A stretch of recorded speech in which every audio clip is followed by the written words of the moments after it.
Dans un village africain niché au cœur d'une vallée verdoyante, vivait un jeune garçon nommé Kwame. Ce village, autrefois prospère, avait perdu ses trésors légendaires lors d'une tempête mystérieuse. Les habitants vivaient désormais modestement, se rappelant avec nostalgie des jours de richesse et de bonheur. Kwame, curieux et courageux, passait ses journées à explorer les environs, espérant un jour découvrir quelque chose d'extraordinaire. Alors que le soleil commençait à se coucher, peignant le ciel de teintes orangées et violettes, Kwame décida d'explorer une grotte qu'il avait aperçue lors de ses précédentes aventures. Les anciens du village avaient souvent raconté des histoires sur cette grotte, la qualifiant de « refuge des ancêtres », mais personne n'avait osé s'y aventurer depuis des générations. Avec un cœur battant d'excitation et un léger tremblement d'appréhension, Kwame s'approcha de l'entrée de la grotte.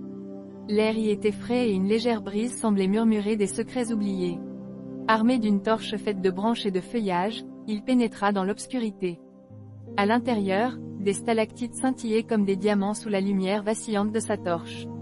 Kwame avança prudemment, ses pas résonnant sur le sol rocheux.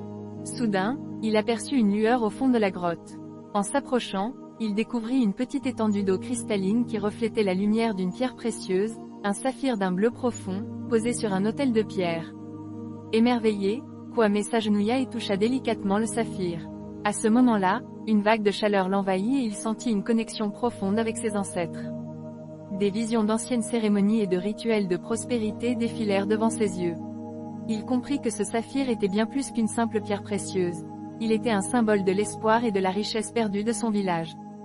Kwame savait qu'il devait ramener le saphir au village. En sortant de la grotte, il se sentit à la fois léger et chargé d'une immense responsabilité. En chemin, il réfléchit à la manière dont il pourrait utiliser ce trésor pour restaurer la prospérité de son village. À son retour, les villageois, intrigués par son excitation, se rassemblèrent autour de lui. Avec passion, il leur raconta son aventure et leur montra le saphir. Les yeux des habitants s'illuminèrent d'émerveillement et d'espoir. Kwame proposa d'organiser une grande fête pour honorer les ancêtres et demander leur bénédiction pour le retour de la prospérité. La fête fut un moment de joie et de communion. Les villageois dansèrent, chantèrent et remercièrent leurs ancêtres pour le trésor retrouvé. Le saphir, placé au centre de la cérémonie, brillait de mille feux, illuminant les visages des participants. Au fil des mois, grâce à l'inspiration et au courage de Kwame, le village commença à prospérer à nouveau. Les rivières redevinrent poissonneuses, les champs fleurirent et les rires des enfants résonnèrent à nouveau dans la vallée.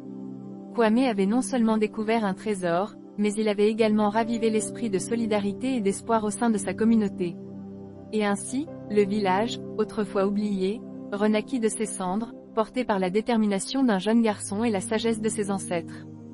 Kwame, devenu un héros, continua d'explorer et de protéger les légendes de son peuple, sachant que chaque pierre, chaque histoire, avait le pouvoir de transformer des vies.